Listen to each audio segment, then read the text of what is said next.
Baina nola bururatu zaizu hori egitea? Hemen neukan beste erremediorik.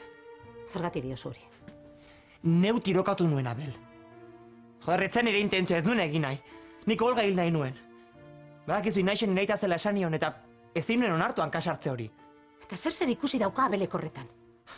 Olgaren bilan nindoanean Abelek baitu egin zuen. Eta ni jarraitu egin nien. Eta gero kontua korapelatu egin zen. Aitor, burua galdu duzu ala? Norbait hiltzea, zari zara? Joder, ama, bai badaki, eta zer egingo dugu orain? Zuk ezerrez. Ama, Abel esnatzen bada, kartzelan sartuko naute. Ez da horrelakorik gertatuko, utzi niri. Baina Olga guizorratzen saiatuko da. Lasaitu zaite. Ama, ezin dut lasaitu, jode. Abelek salado egingo nau, biak hil behar ditugu. Zertan bihurtu zara? Gu ez gara hiltzaileak, aitu? Gure eskuak ez daude odolarekin zikinduta. Ez, ama. Agian zerbait okerragoa gara. Ez, Aitor. Ez dago okerragorik. Joder, nik zuei laguntzeko egin nuen, ama. Benetan.